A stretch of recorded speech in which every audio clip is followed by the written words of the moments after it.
और हम आप सब लोग माला जपते हैं, 108 मनके का माला होता है, 108 मोतियां होती हैं उसमें, उसे मन का भी बोला जाता है। 108 ही क्यों, उससे ज्यादा क्यों नहीं, उससे कम क्यों नहीं? 108 ही माला में मोतियां होती हैं, क्योंकि 108 शब्द ब्रह्म स्वरूप है, ब्रह्म स्वरूप माना जाता है।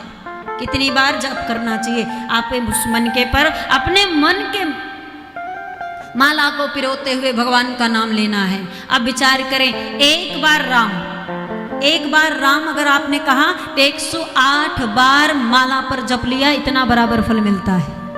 कैसे? आप वर्णमाला में चले आइए और वर्णमाला में आने के बाद राम शब्द देखिए। राम शब्द 3 शब्दों से बना, रा आ मा।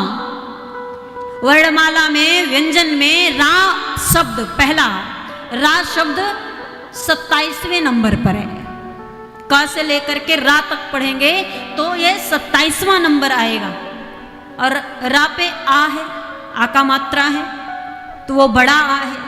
और बड़ा आ है अगर, तो वो कौन से संख्या पर है स्वर में? छोटा आ उसके बाद, तो दूसरे नंबर पर है। रा 27 नंबर पर, 27वें नंबर पर है। और आ दूसरे नंबर पर है, दूसरे नंबर की संख्या है। बचा और माँ। और जब माँ को देखेंगे आप, का से लेकर पढ़ते हुए व्यंजन में माँ तक जाएंगे तो वो 25वें नंबर पर आएगा। और ये तीनों को जोड़ देंगे तो कुल योग कितना हो जाएगा? 27, 2 और 25। कितना होगा? यहाँ मैथ मजबूत है, किसी का कोई बताएगा? कितना हुआ? 54। हाँ यही ना, 54। और अगर इसी 54 को फिर 54 जोड़ दिया जाए तो कितना हो जाएगा? 108 हुआ ना। तो अभिवादन में यदि किसी से आपने कहा राम राम, तो आपका 108 माला मन का पूरा हो गया। माला का छोटा गुरिया जो 108 होता, वो पूरा का पूरा हो गया महाराज। आप सुमिरनी देखते होंगे, संतों के हाथ में छोटी सी माला हाथ में लिए रहते हैं, हमेशा जपते रहते हैं, उसे सुमिरनी कहा जाता है। उसमें 27 मन का हुआ करता है। इस 27 को आप जब जपना शुरू करेंगे तो 27 भी 108 पर जाकर रुकेगी, क्योंकि 27 रा है और 25 और 2 वो भी 27 हो गया। 27 27 54 हो गया, और 54 54 108 हो गया। कहने का भाव सिर्फ इतना है, यदि किसी से बोलचाल की भाषा में, अभिवादन में, संवेदना में किसी भी कारण से यदि आपने राम राम कहा तो 108 बार जो नाम जपने से सबको, जो मंत्र जपने से सबको प्राप्त होता है, वो आपको 2 बार राम कहने से प्राप्त हो जाएगा। आप विचार करिए कितनी महिमा है इस नाम की। और महिमा कितनी है? कबीरदास जी, संत कबीरदास जी के नाम से आप सब अवगत होंगे। ये राम के बड़े प्रेमी थे। आजकल जो कबीरदास जी को भजते हैं वो राम को नहीं मानते हैं। मानते हैं? राम को नहीं मानते हैं जो कबीरपंथी होते हैं। लेकिन मैं निवेदन करती हूँ, राम जी के अनन्य पुजारी थे कबीरदास जी, बहुत मानते थे राम जी को। राम जी के पद को भी उन्होंने गाया है, लिखा है। कबीरदास जी मंत्र लेना चाहते थे, और किससे? स्वामी रामानंदाचार्य जी से। लेकिन ले कैसे?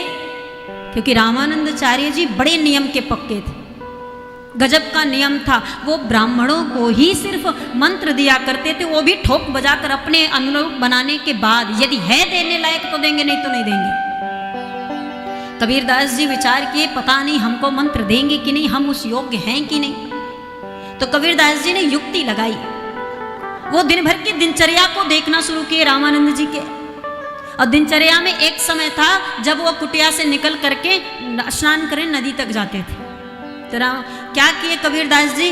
उस मार्ग को खूब बढ़िया साफ किए, खूब बढ़िया साफ किए। और साफ करने के बाद थोड़ी दूर कुटिया से उसी मार्ग पर लेट गए, उसी मार्ग में लेट गए। और महाराज प्रातः काल भोर में साधु संत महात्मा बिल्कुल भोर में स्नान करने जाते हैं, बहुत उजाला नहीं हुआ रहता। भोर में रामानंदाचार्य जी अपने शिष्यों के साथ स्नान करने के लिए नदी के घाट की तरफ चले और चले जा रहे, और मन ही मन इतने प्रसन्न है कि आज ये मार्ग कितना सुंदर लग रहा है, कितना स्वच्छ है, साफ है। यदि आज ये जिसने किया है वो मिल जाता तो उसके मन मुताबिक मैं उसे वरदान दे देता। ये विचार करते ही जा रहे थे और रास्ते में कबीरदास जी लेटे हुए थे।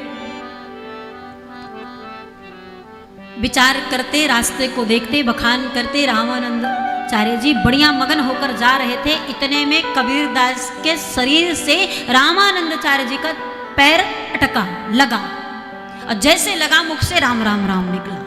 3 बार राम राम राम निकला कि बताओ किसी को पैर लग गया हमारा। कबीरदास जी उठे, बोले मैं धन्य हो गया। गुरु मंत्र में क्या होता है, कान में राम नाम दे दिया और चरण वंदन करने को पा गया। ये दोनों हमको मिल गया, अब आप दो न दो, हम आपको अपना गुरु मान लिए। अब महाराज उठते सुबह शाम हमेशा राम नाम जपना शुरू कर दिए कबीरदास जी। बढ़िया राम जी का भजन गाए। कबीरदास जी का पुत्र जिसका नाम कमाल है, वो अपने पिताजी को देखता राम राम राम राम करते रहते। एक दिन आया अपने पिताजी के पास, कबीरदास जी से बोला, पिताजी आप ये राम राम क्यों जपते रहते हो? इस राम राम का मतलब क्या है? इस राम राम जपने का महत्व क्या है? क्या मिलता है इस जपने से?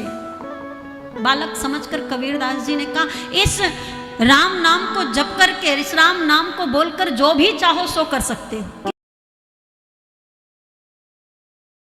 उसने कहा अच्छा। एक कोढ़ी द्वार पर आया, दर्द से पीड़ा से पीड़ित था, और द्वार पर आया कुछ मांगने, कुछ जांच लेने खाने के लिए। कमाल ने देखा कोढ़ी कराह रहा था, तो कमाल ने कहा, पिताजी ने कहा था इस नाम के उपयोग से किसी के भी कष्ट को हरा जा सकता, तो हम उपयोग कर ले। और क्या किया कमाल ने, कोढ़ी के शरीर पर हाथ रखकर बोला राम राम, और जैसे ही बोला राम राम, कोढ़ी बिल्कुल स्वस्थ हो गया। भागकर कमाल आए पिताजी के पास आश्चर्य से अभिभूत होकर, पिताजी मैं राम नाम की महिमा जान लिया, मैं राम नाम का महत्व जान लिया। क्या हुआ? सब बताया, कैसे कोढ़ी को ठीक किया। कबीरदास जी हंसने लगे, मन में विचार किए, बस इतना ही समझे तुम राम नाम के महिमा को? एक काम करो, तुम वृंदावन चले जाओ और वहां सूरदास जी रहते हैं, जाकर उनसे पूछो राम नाम की महिमा। कमाल सूरदास जी के पास पहुंचा, और जब सूरदास जी के पास पहुंचा तो सूरदास जी से कहने लगा, मुझे राम नाम की महिमा जानना है,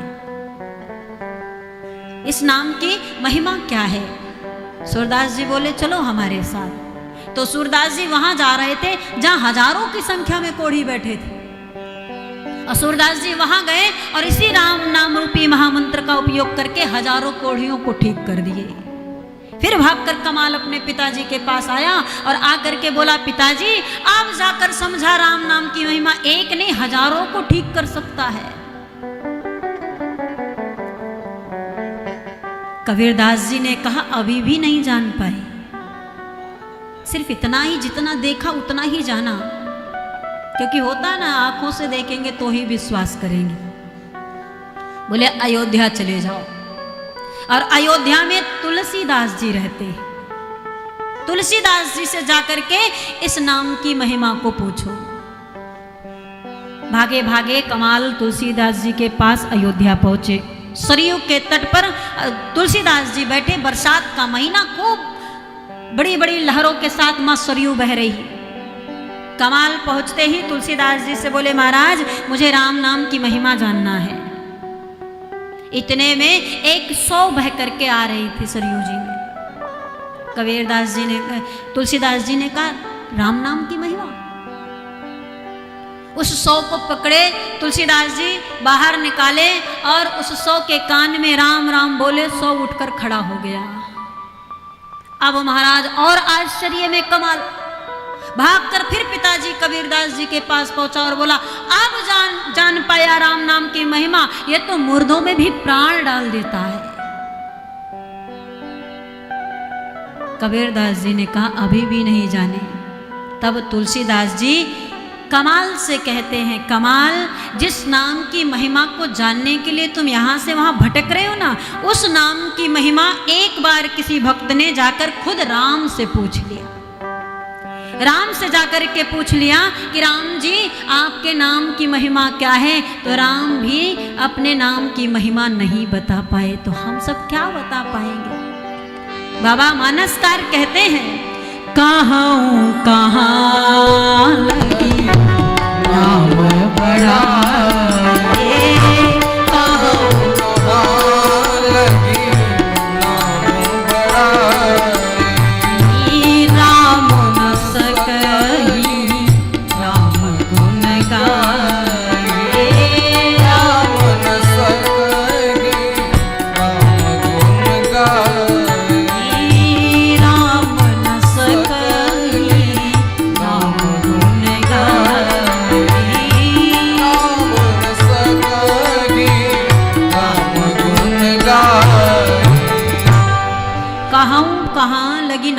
बड़ाई, राम न सकहि नाम गुण गाय। ये ऐसा नाम है, ऐसी महिमा है इस नाम की, जिसको भगवान स्वयं राम जी कहते हैं कि हम भी ना समझ पाए। हमसे ज्यादा प्रभावशाली तो ये नाम है। सबने कहा, प्रभु कैसे? बोले, राम सिर्फ त्रेता तक था और ये नाम कलयुग में भी तार रहा है। भला इससे बढ़कर कौन सा नाम हो सकता है? राम त्रेता तक तारे और ये नाम कलयुग में भी तार रहा है। सिर्फ एक ही बात, राम गाइए, राम कहिए, कल्याण हो जाएगा महाराज।